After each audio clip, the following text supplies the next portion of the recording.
Before we begin, just a reminder that this meeting is being live streamed and archived. Also, would you please ensure that your cell phones are turned off? Thank you very much. Approval of agenda. Motion that the agenda for the regular board meeting of February 18th, 2020 be approved. Moved by Trustee St. Jean, seconded by Trustee Morrison. All in favor? Opposed? Carried. Preliminary declarations of pecuniary interest. We have no presentations this evening. Report from in-camera committee of the whole. There is none. Previous minutes. Motion that the minutes of the regular board meeting held on Tuesday, January 28th, 2020 be approved. Moved by Trustee Clement, seconded by Trustee Stringer. All in favor? In favor. Opposed? Carried. Tenders and requests for proposals. Do we have? Sorry. Just take a moment here.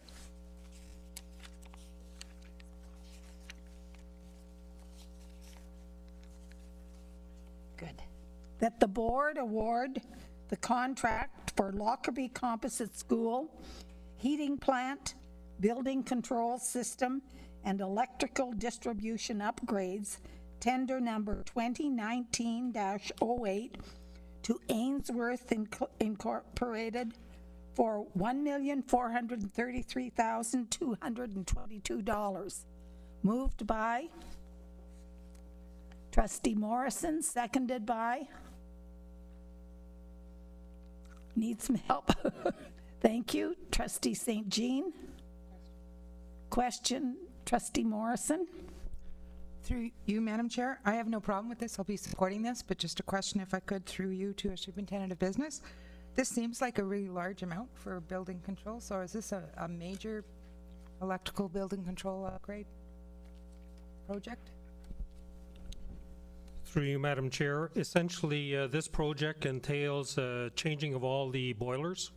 So it's an enhancement to the boilers as well as a complete new building automation system, very similar to all the schools we've been upgrading, as well as some additional upgrades to the electrical switchgear, which is now obsolete, and therefore we're experiencing difficulties in obtaining spare parts. So it is paid for by our capital funding under the SCI, School Condition Improvement, which is part of our annual allocation. So yes, it is a large project.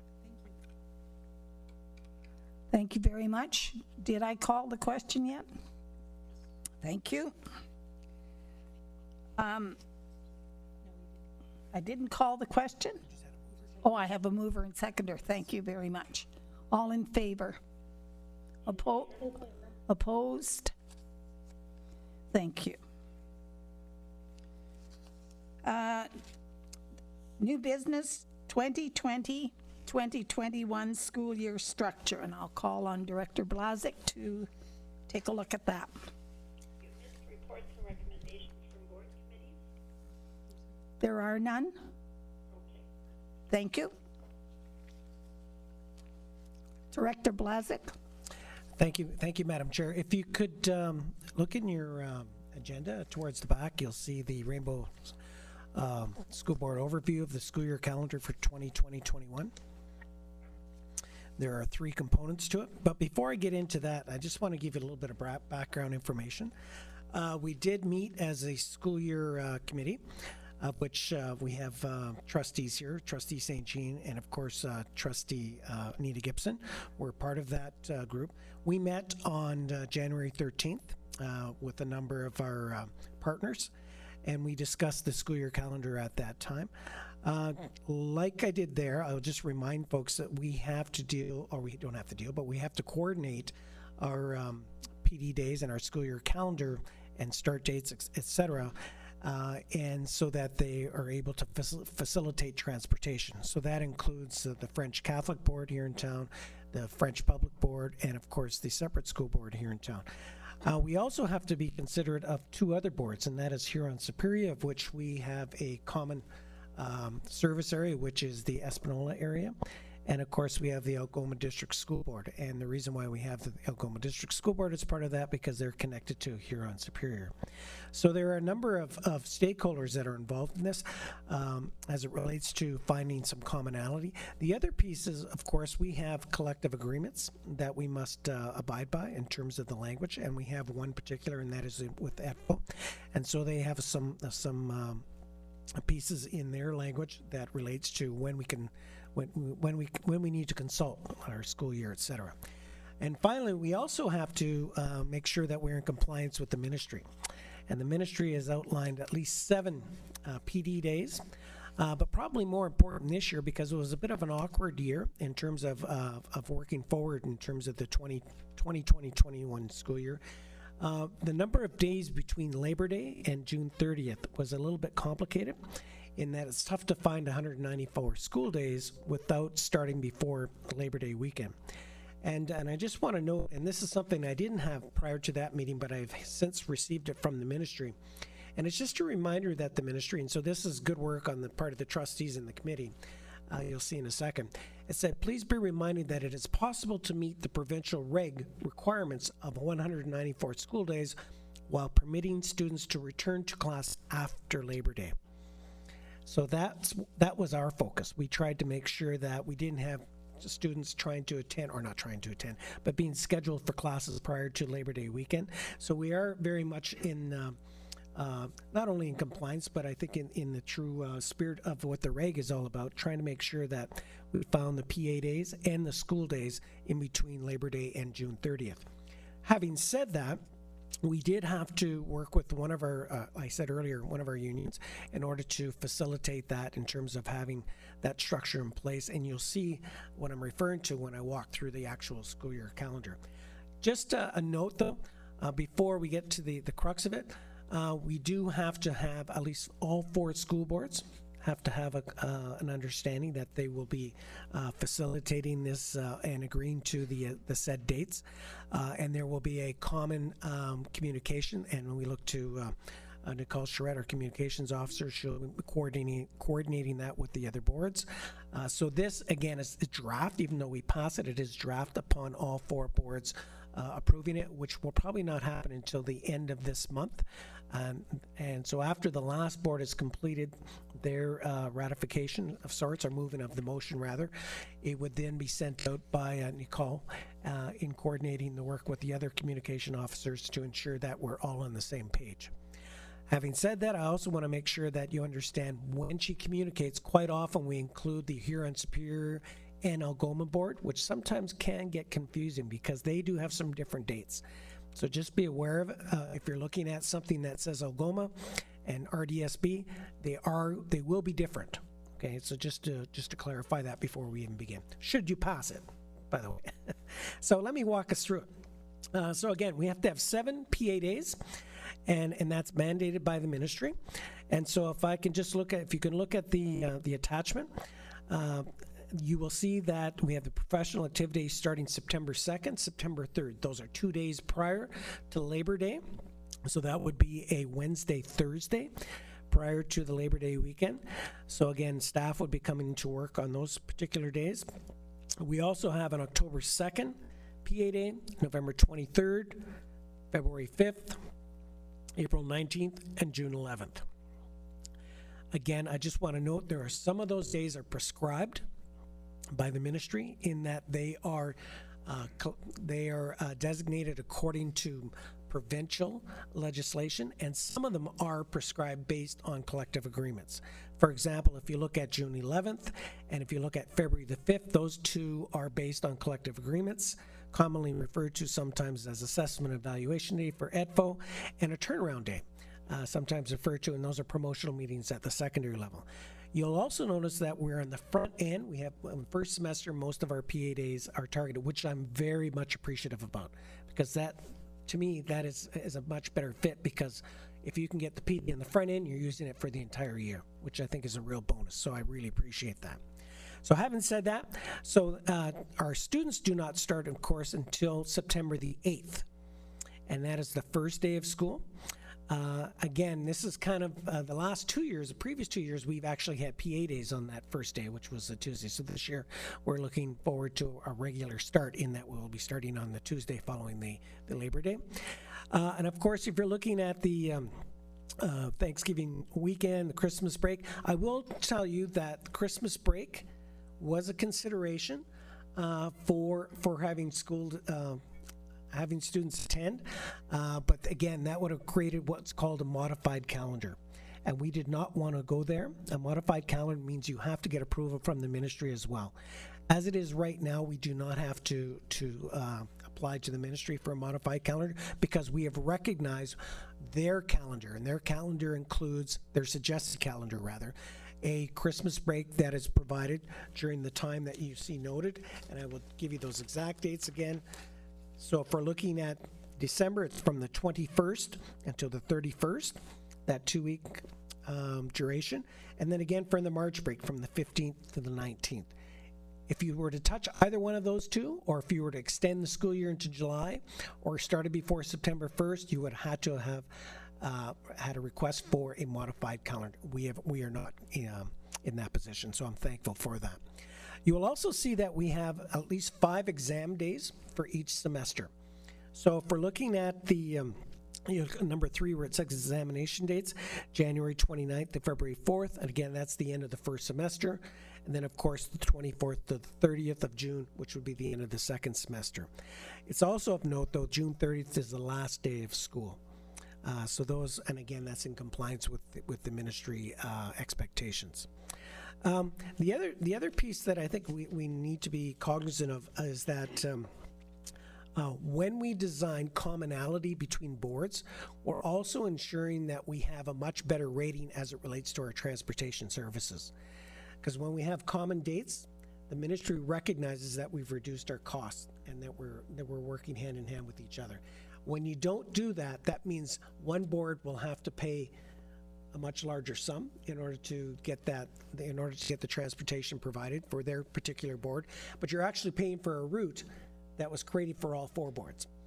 And so that's why it's really important that we recognize that, and the ministry does. So it's a hats off to all of the boards in relation to this commonality. The only other thing I think you need to be cognizant of at this point is that the PA days, as they're identified right now, they're subject to change. And one of the reason why I say that, because through collective agreements, quite often those agreements are massaged somewhat through negotiations, and federations and or the ministry identify key pieces that they want as part of a negotiated settlement. So, for example, in the past, we have equity days, and we have that now going forward. Again, assessment and evaluation days. Those were part of negotiated settlements.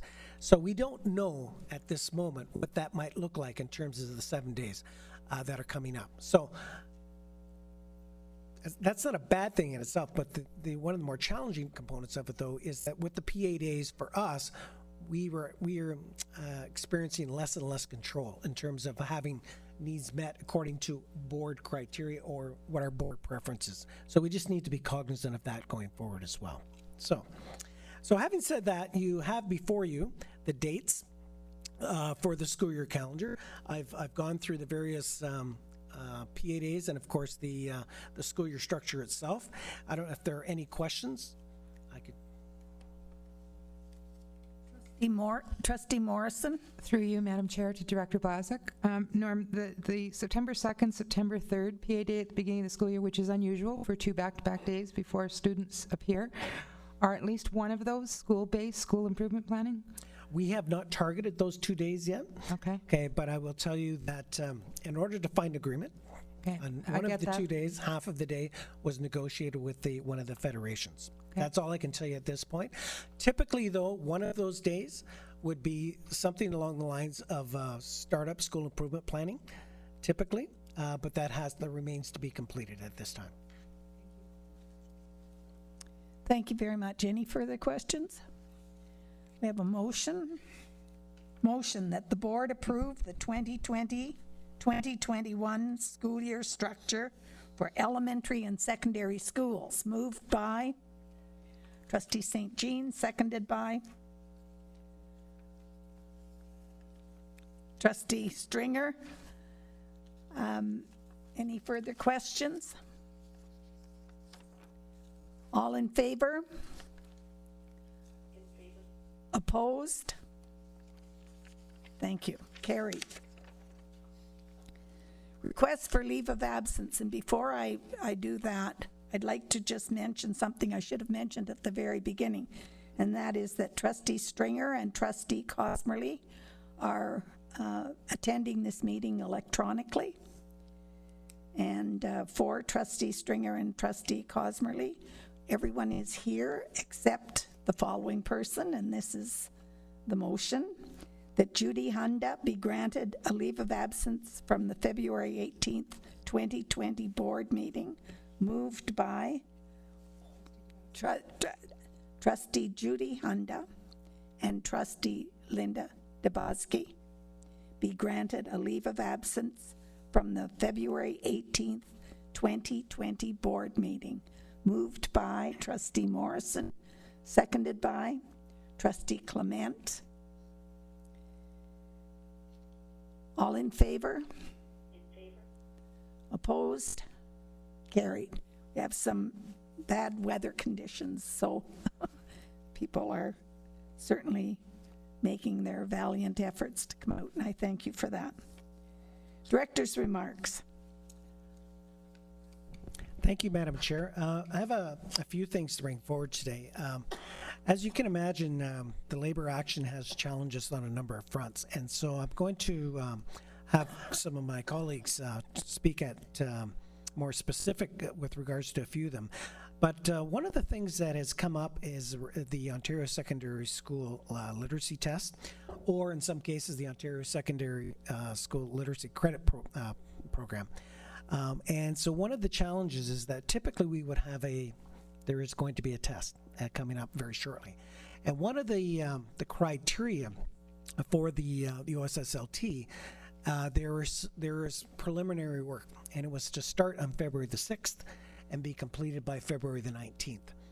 That has not materialized. And so that has put us back, and this involves OSSTF. And so as part of that challenge, we've been having a number of conversations at the provincial level, and we're encouraging the ministry to come up with a solution, or at least some accommodation for how we're going to facilitate this OSSLT. Having said that, as it stands right now, there's an impact. So what I thought I would do, just to give you some background information, I thought I would ask Superintendent Noble to speak to about the OSSLT and all the requirements and why it's so important that this test needs to be facilitated, and talk about some of the ramifications and the parameters associated with the OSSLT and OSSLC, and as it relates to graduation requirements. So I'll pass it over to Superintendent Noble.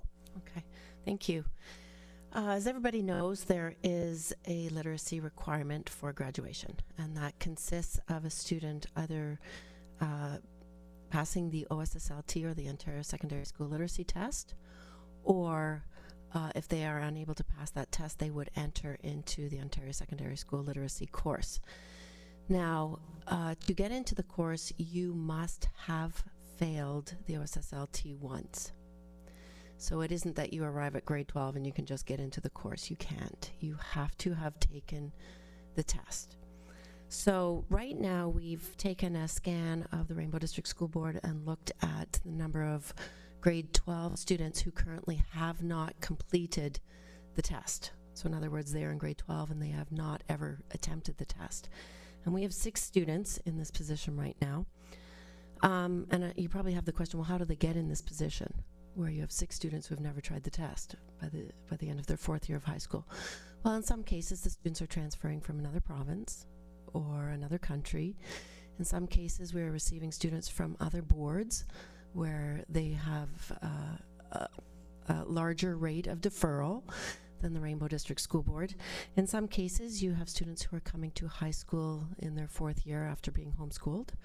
And in some cases, we have chosen to defer students because they are not ready. So what are our current challenges for the 2020 administration of the OSSLT? Well, our test date is March 31st. So we are about 6 weeks away. And as you know, our teachers are not completing any of the tasks related to any of the EQAO tests. So there were a series of tasks that were expected to be completed between February 6th and February 19th.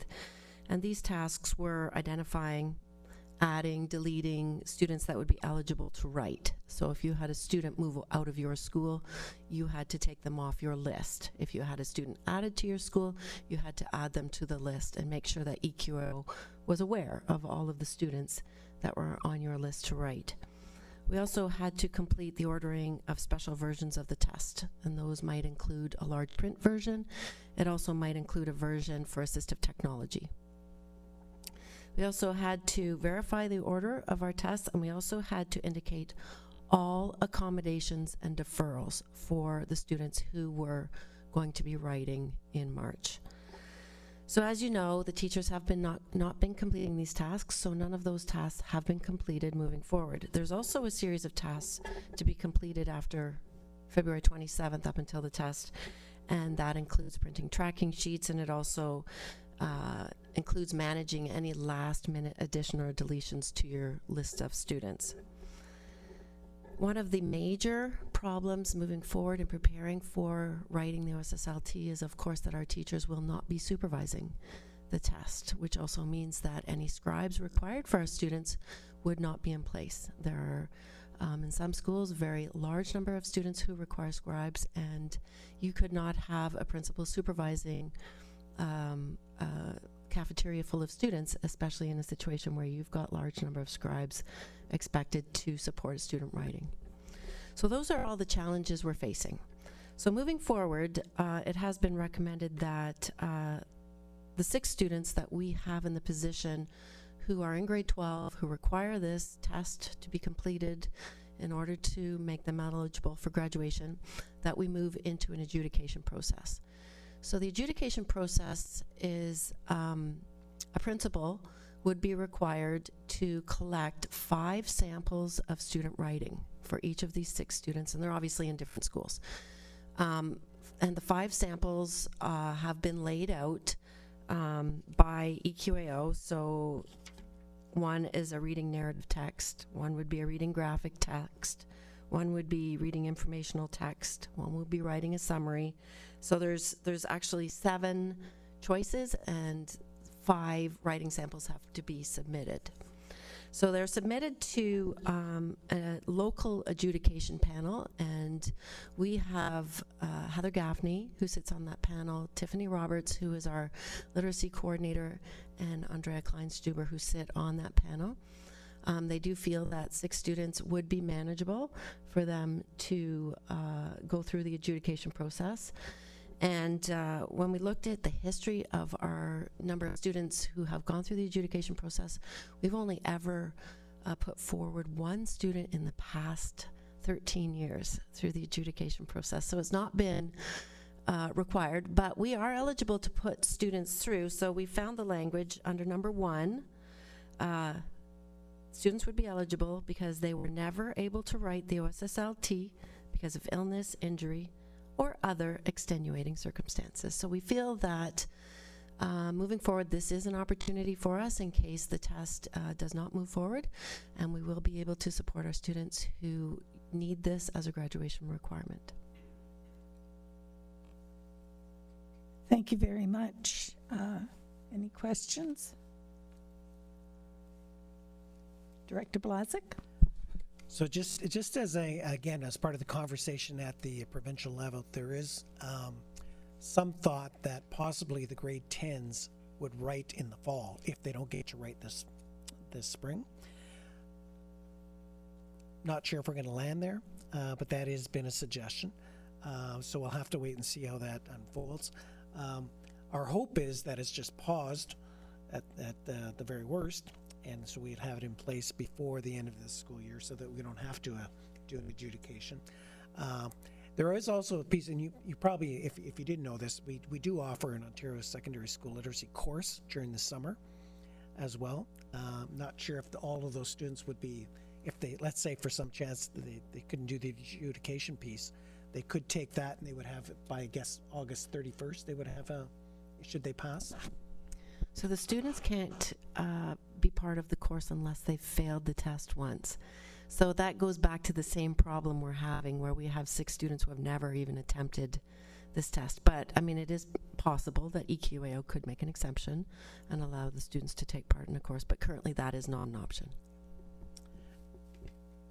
The other piece, of course, is that unless there's an agreement, and I look to Bruce here, sometimes struck work cannot be replicated at a later date. And so that would have to be worked out provincially. So that is something we'd have to be cognizant of. So I'm not sure how that's going to unfold.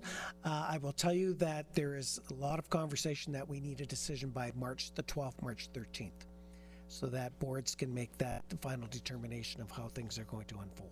So lots to come back to in terms of identifying how other than those 6, what the rest of the population will be doing. So the other piece is, thank you, Judy.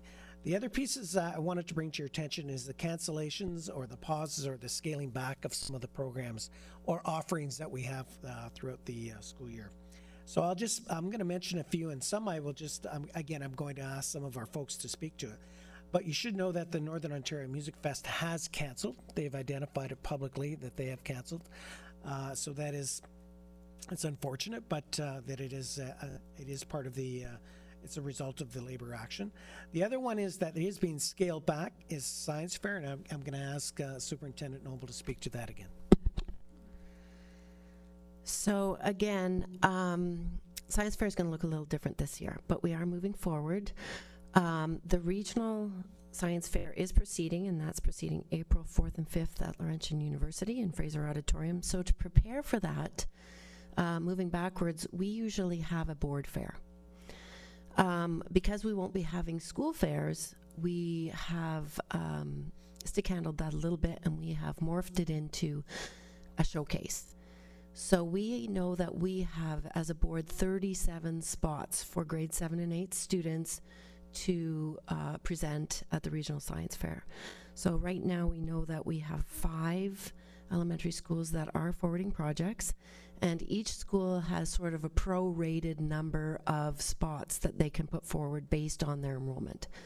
So we're going to have the teachers choose their finest projects, and those will be forwarded to a showcase. The showcase is going to be held March 3rd at McLeod Public School. It will not be a board science fair. In other words, there's be no formal judging, so they will not be awarded prizes. But what the showcase does do is it gives the students the opportunity to practice presenting.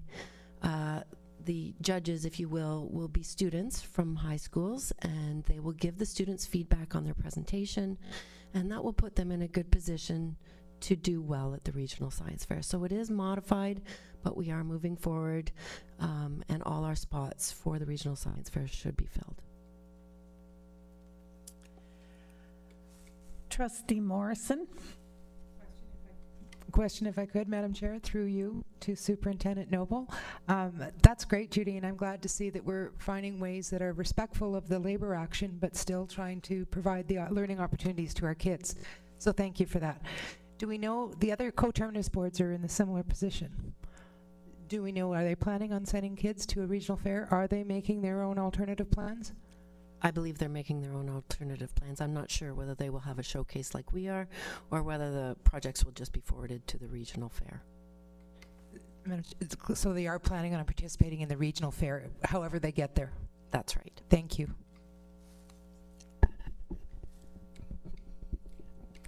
So the next topic I'd like to address is NASA. And of course, NASA is very much an athletic-based organization, and it's integral to our secondary schools. And I've asked Bruce to speak to that because this is a big week, and we've had to do some rescheduling. Go ahead, Bruce.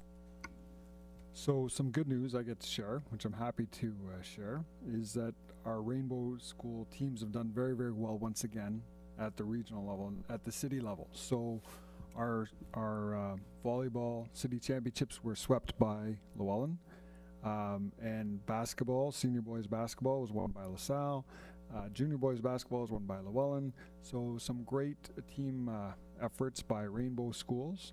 And those teams now advance to NASA, which is the Northern Ontario Championships. They compete against teams from Sudbury, also Sault Ste. Marie, North Bay area for the right to go to the provincial championships, which is all great news. The challenge is that unfortunately Friday is the day that NASA typically runs. So those competitions can't be held on that date.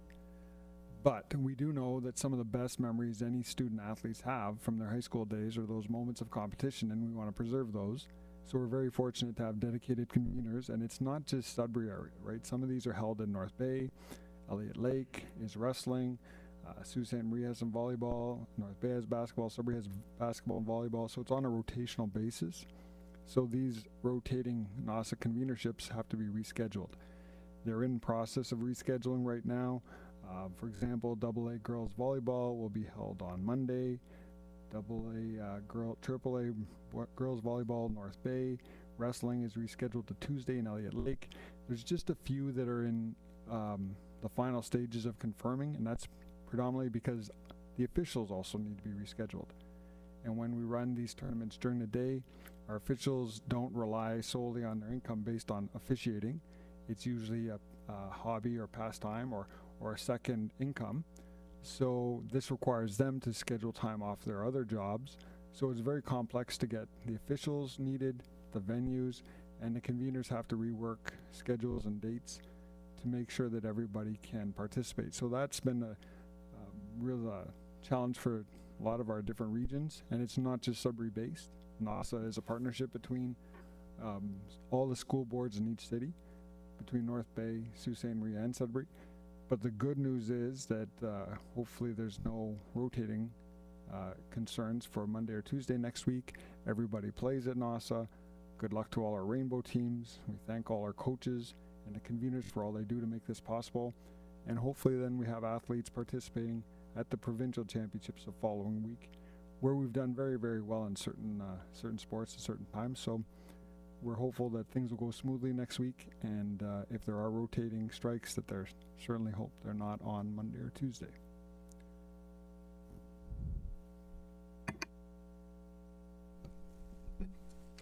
Question, Trustee Morrison. Quick question, if I could, through you, Madam Chair, to Superintendent Bourget. Bruce, I picked up then that most of the OSFA level competitions, the provincial level, are the week after next? So does that mean we have to, because we're having to reschedule because of Friday, that means they have to basically get all done next week? There are dates for entry, so to go to OFSA, a region or association, like NASA or any other area, has to declare their representative by a certain date, because at the OFSA level, there could be anywhere from 16 to 24 teams depending on the sport entered, and those teams have to be ranked and seeded and put into pools. Programs have to be created. All those things have to take place, which takes considerable amount of time and effort. So you have to have your reps declared by a certain date so that you're eligible, plus transportation, hotel accommodations, all those things. So there's a huge process, and it goes step by step. So reps need to be declared by the end of next week in most sports. I didn't mention hockey, but I should share with you that in hockey, it's playoff time. OFSA hockey's later, NASA hockey's a little bit later than this timeline, but it is playoffs right now, so Friday playoff games are being rescheduled.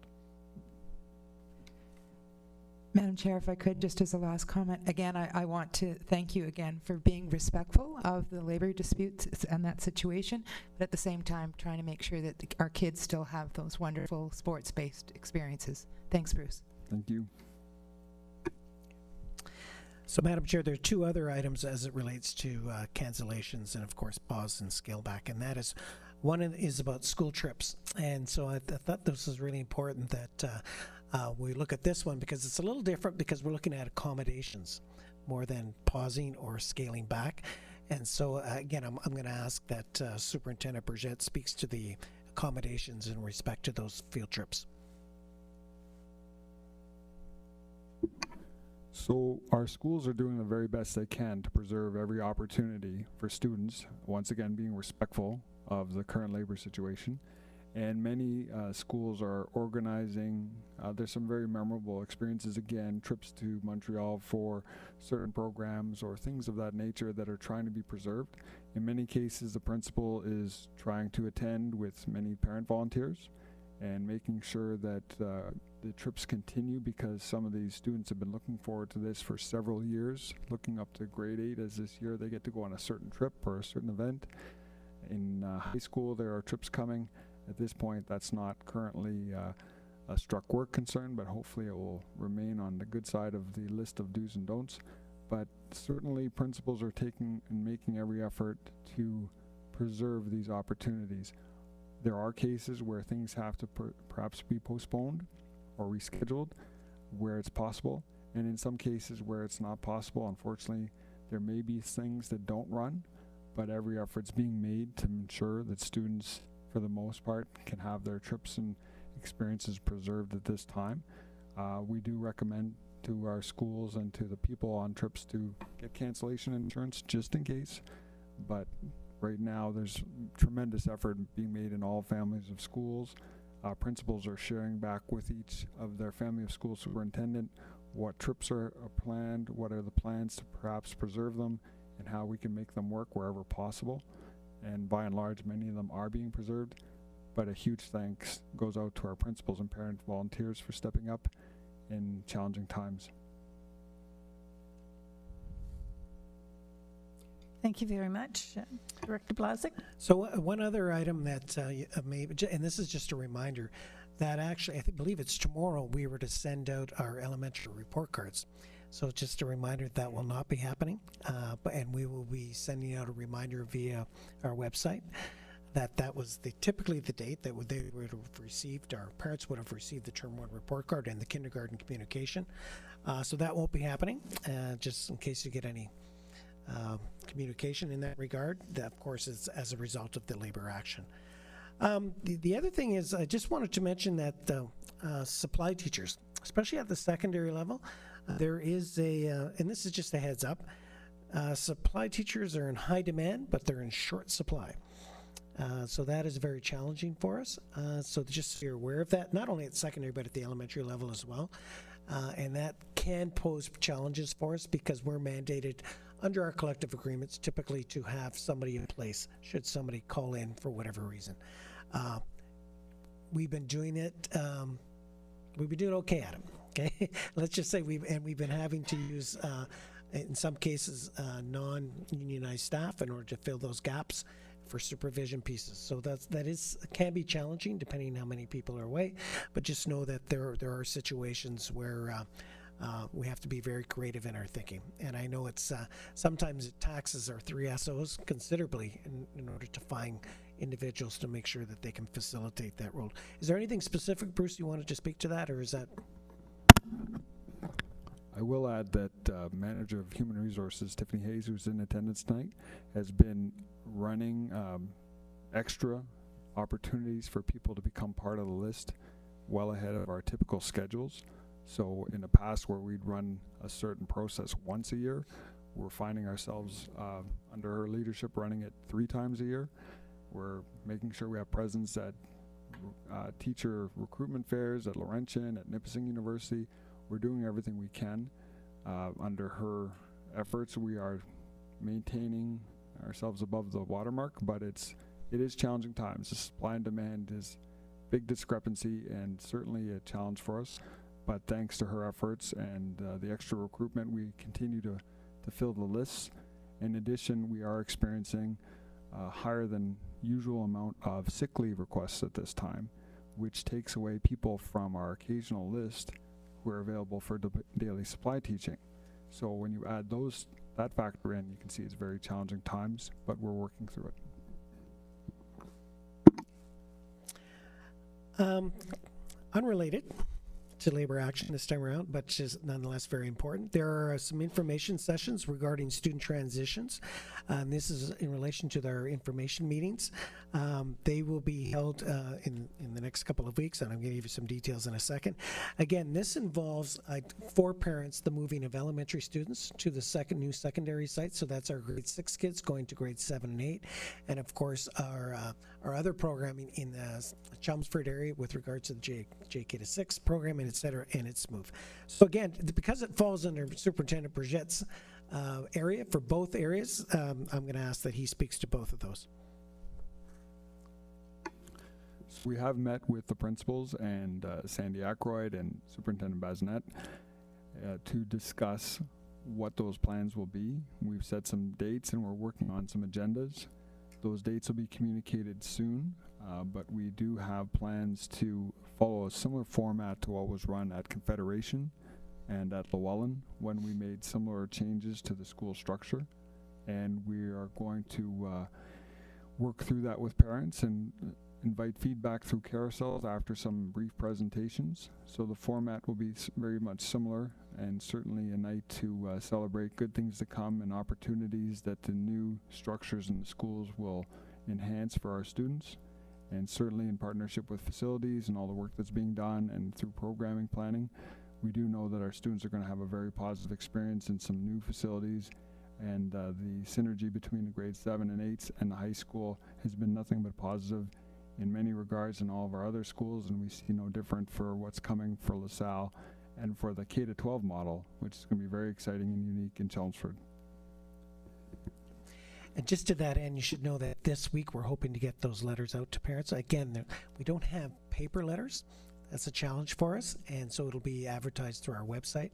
So that is something we're working with Nicole on. So there'll be 2 distinct dates, so just be on notice for that, and you should see it hopefully before the end of this week.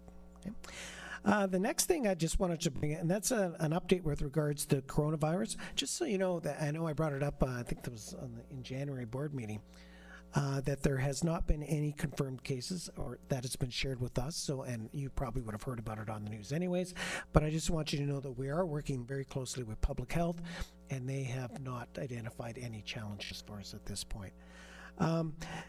The next thing is I wanted to identify is that we have made some administrative appointments, and you may recall that prior to this year we had 14 folks that were acting administrators. So that when we say acting, typically that means they're still in the teaching ranks, acting as an administrator. Okay, if you're a principal and you're acting, that means you're actually permanent. Okay, because you've gone through the process and you went through a VP to a P position. In this case, we're talking about acting VPs. So we've identified 5 acting VPs today, and as of tonight, as a result of the information being shared with you tonight, 5 of them will be in a permanent position starting tomorrow. So they include the following. Again, this is Kathy Norrie at Cyril Varney, Andrea Tarian at Jean Hansen, Kate McKenzie at Adamsdale, Colleen Eberline at Queen Elizabeth, and Emily Caruso Parnell at Alexander. So we have 5 folks that are moving to the permanent position, which is great news for a couple of reasons. One, because they're permanent, obviously they're not part of the labor action, which is very supportive of those schools.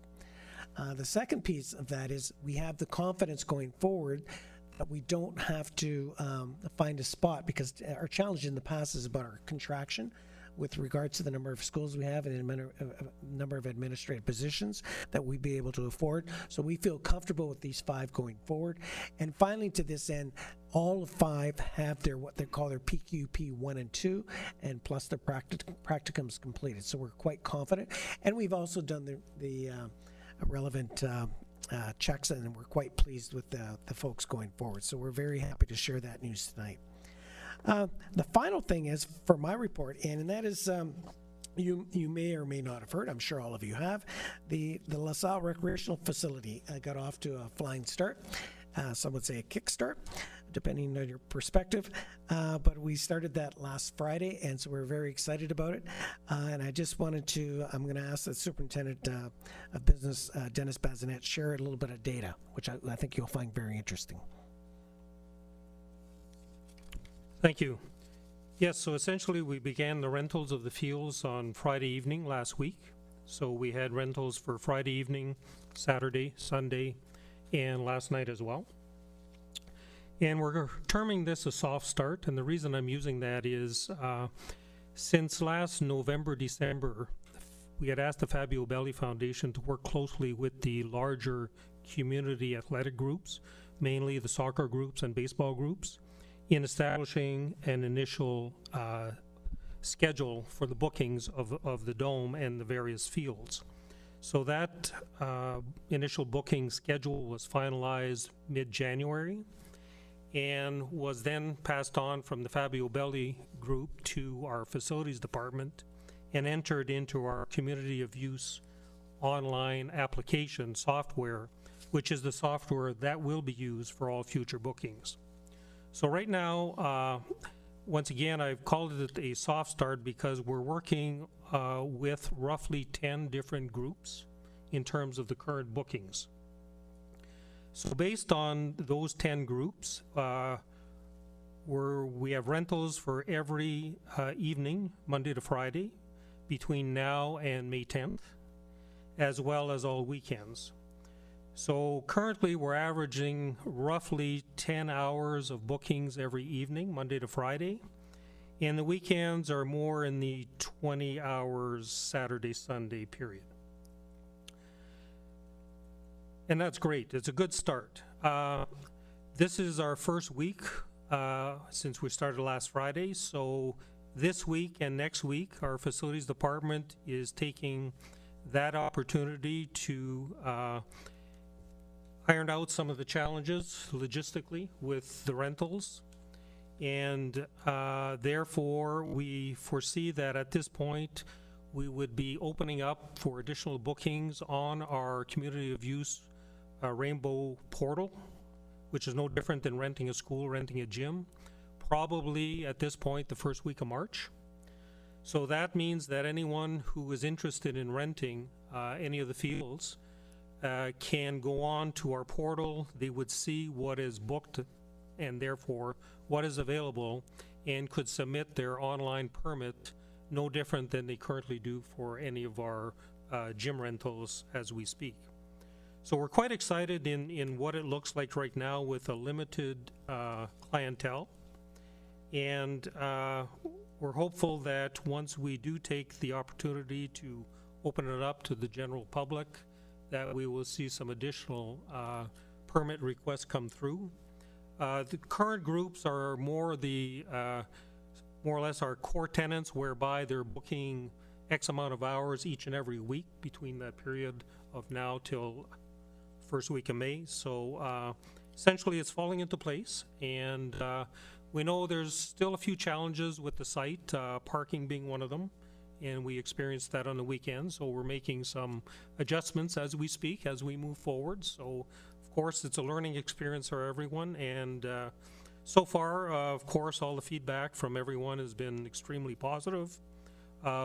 We know one of our bigger challenges is just the monitoring piece as it relates to food and beverage coming into the Dome, since most of parents and whatnot are used to going to see their kids play and often have their Tim Horton coffee and things of that nature. And of course, none of that is allowed in the Dome. So our staff were there to monitor, supervise, control the crowds. Also with respect to outer footwear, making sure that people are not having outer footwear on our field and our turf. So it's been a great first few days, and we look forward to moving forward for the weeks to come.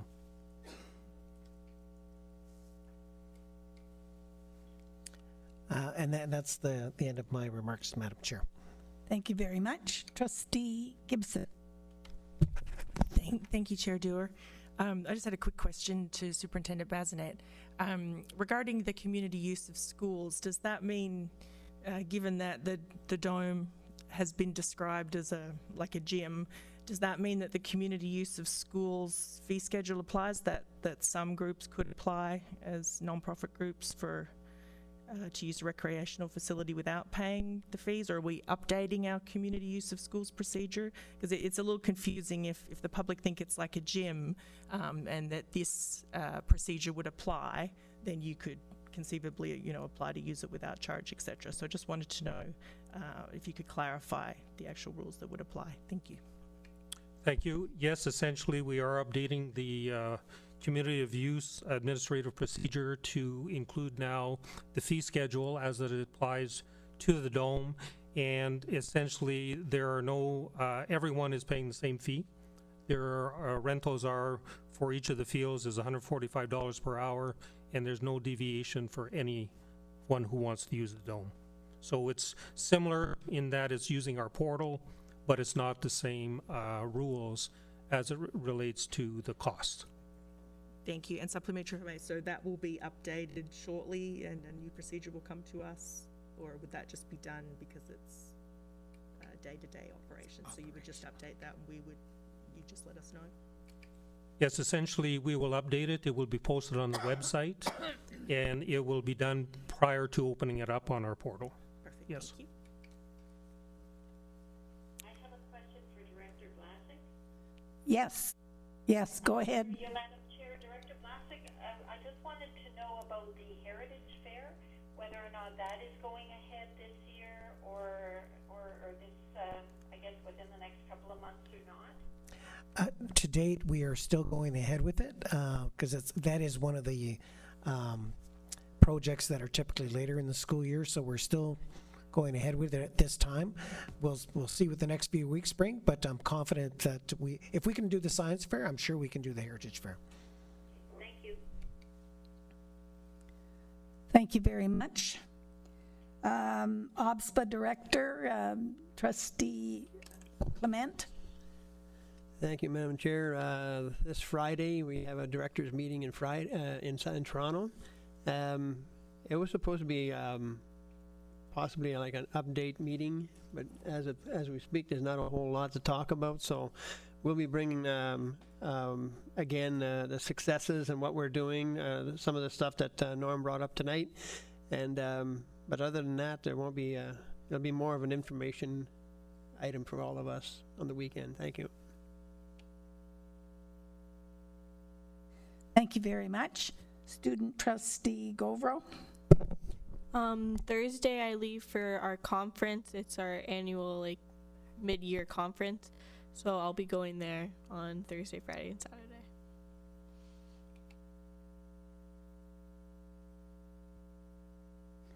Thank you very much. Trustees' remarks or questions? Trustee Clement. Madam Chair, through you, Norman, we go to the graduation times. You go to the high school piece, Espanola has June 25th for their graduation. Is that a change?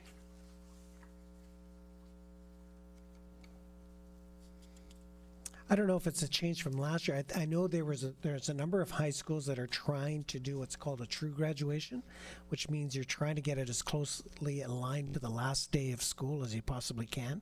So not all of them are there, and some of them are restricted as it relates to the access to various, whether it's the facilities or for catering service or whatever they're using it for. But there is a push, and I will say I'm behind that push to get that as late as possible. Right. Supplementary, please. Because I'm saying that because exams start June 24th. And I know that before, in the past, we had it at the end of the exams. But this is at the beginning of the exam, so that's not very close to the end. Yeah. I mean, that's almost like going back to what we were doing before. Yeah, it's a good question. I'll get back to you just to make sure that this is Okay, not a typo. Thank you. Thank you very much. Trustee Morrison. Quick question through you, Madam Chair, to either Director Blasek or Superintendent Business Bazinet. Just wondering, are we going to get a clawback or have our grants money reduced by the number of strike days for the salaries that were lost? That's a great question. I'm going to defer to Superintendent Bazinet. At this point, we haven't heard anything from the ministry, and they have not adjusted any of the GSN allocations. Of course, we have obligations to record where we are incurring additional costs that are eligible for reimbursement, but we haven't heard anything to date. Trustee Gibson. Thank you, Chair Dewar. I wanted to ask, I know that we're in the preliminary stages of preparing the budget for next year. And obviously there's a lot of discussion about class sizes and the changes to them, and the opportunity or the lack thereof that may lead to in the secondary panel. So I was just wondering, not quite sure who might be able to give us just a little bit of clarification as to what we're looking at in terms of reduction in classes and variety of classes that'll be available in the upcoming year, if we have an idea about that. The only thing I could share with you right now is that until there's a collective agreement, whether it's at the provincial or local level, we must abide by current collective agreement. So if the current collective agreement says, and I'm just going to throw a number at you, if it currently says 22-1, that's what we staff at. We don't have a choice because that is under labor law. That's what we must adhere to. It's very challenging for boards not knowing going forward because we are bound by those collective agreements, and that's going to make it tough for us if the government somehow reaches its own goal of 25 or whatever it is, pick a number. But that challenge will live with us in terms of would they provide us with the interim funding or not, because our staffing timelines are very, very close. They're right in front of us. And we've made this very clear to the ministry that we need some answers and we need them yesterday. So it's a timely question. It's a great question, but right now we have to abide by the current collective agreements. So supplementary, if I may, just to clarify. So we're going to basically continue status quo staffing, but obviously the funds, we know, well, we've already got memos that say we're moving toward the 28-1. I know as people retire, there's supplementary funds, etc. But then we would just be looking at taking the hit, or we just wait and see what happens. It just seems strange not to plan for, obviously there's only a couple of different outcomes. Yeah. Are we sort of tentatively planning for both, or? Again, it is, you're right. We plan for the worst, but we have to make sure that we plan according to the current collective agreement. And we're held to that standard. We don't have a choice. But you're correct. We're currently undertaking kind of plan A, plan B, plan C. There's more than 2 plans that we're trying to consider going forward, but we're running out of time. And it will be a challenge. And you're right, we're in year 2 of the attrition phase, right? And so depending on what does that mean though? And that's our challenge going forward. It is, and 3 superintendents have to figure that out. Typically during the March break, that's crunch time. And if we don't have some answers prior to that, we're going to be in a very difficult position. So that is something I know when the trustee Clement goes to OPSPA this week, that is one of the questions we would hope that they would apply some pressure on the ministry to say, okay, so what do we do? Because boards are in a very precarious situation.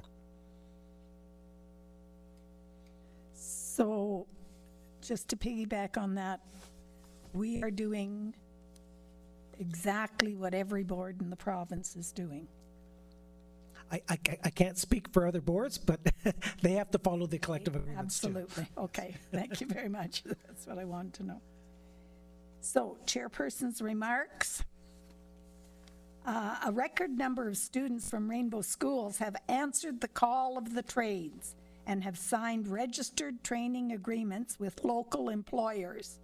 21 students in grades 11 and 12 are currently earning dual credits that will count towards their high school and college diplomas, while also qualifying for the academic portion of apprenticeships in the skilled trades of heavy-duty technician, welder/fitter, and general carpentry. Students are attending classes at Cambrian College until June. In addition to classroom and shop time, they are completing cooperative education with a local employer. A sign-up ceremony was held at Cambrian College on February the 4th, 2020. Students and their parents had the opportunity to meet their co-op employers and tour Cambrian's skilled trades labs. SHAD, S-H-A-D, is an annual Canadian summer enrichment program for high-achieving high school students that's usually held in July. The program is open to both Canadian and international students. The program is offered at 17 participating universities across Canada. And I'd like to announce that 2 students from Llewellyn Park Secondary School have been accepted into this prestigious SHAD Canada program. Jack Moskalik and Alec DeWolf. SHAD Canada is a science, technology, engineering, arts, mathematics, that's STEAM, and entrepreneurship program for students in grades 10 and 11. SHAD Canada's program attracts students with high aptitudes for risk-taking, curiosity, excellence, and resilience, and prepares them to take on social and economic challenges. The month-long program includes a real-world design challenge that asks students to work on issues such as food security, water management, and waste. Of the 2,500 applicants Canada-wide, about 1,000 students are accepted, and we have 2 of them right here at Llewellyn Park Secondary School. So congratulations to those students. I'd like you to circle your calendars. In the last of the secondary school information nights takes place this week as Manitoulin Secondary School opens its doors on Thursday, February the 20th at 6 p.m. We thank all the students and parents and guardians for participating in these information sessions that have always proved to help make the transition into secondary school. Parents and guardians of students with special needs and exceptionalities in the Rainbow District School Board are invited to provide input into the 2020-2021 Special Ed Plan. Friday, February the 28th is the deadline, and you're reminded that the survey is available online at rainbowschools.ca. Thursday, February 27 is the board's environmental committee. The board's environmental committee invites staff and students to take part in International Polar Bear Day. And I mentioned it at a previous board meeting, so I'd like to mention it again. They have the Polar Bear Challenge, and this global event draws attention to the challenges polar bears face in a warming Arctic and what we can do to make a difference to reduce greenhouse gas emissions. We remind parents and guardians to register their children for kindergarten. That's always open all year round. This helps us plan for the school year ahead. For children starting school for the very first time, there is an online registration form at rainbowschools.ca. Registering will secure a spot for your child, at the Welcome to Kindergarten orientation sessions that will happen later in the spring. I also would like to draw your attention to a letter from Renfrew County District School Board that I did share with you on the correspondence. And it was a letter to Minister Lecce, and it was to emphasize the position in the province's world-renowned publicly funded education system. And they did write a really exceptionally fine letter that respected the labor issues that are being discussed at the moment, but also talked about how important it is that the province, the government of the day, realize the needs of our educational community. And it was a very well-written letter that I invite you to read. Our quote for the month comes from American journalist Bill Vaughan, who said, "People learn something every day, and a lot of times it's that what they learned the day before was wrong." So I leave you with that thought.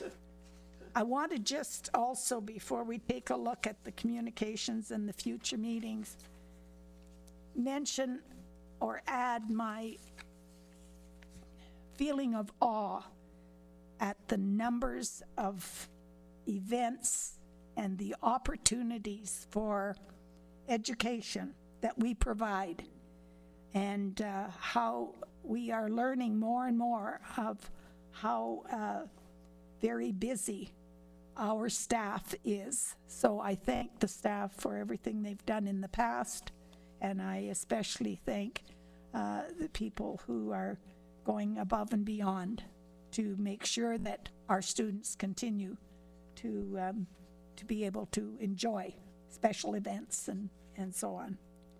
So there's 2 non-staff communications, and that's the graduation dates, and the strategic planning schedule of the meetings is also included in the backup. And future meetings, I believe our First Nations Advisory Committee is going ahead on the 20th. And if you have time to take a look at the other ones that are listed, and let us know if there's a change that you see should be made. Thank you very much, everyone, for coming out in this miserable weather, and that we do now adjourn, moved by Trustee Clement, seconded by Trustee Morrison. All in favor? Opposed? Thank you for joining us online or electronically, trustees.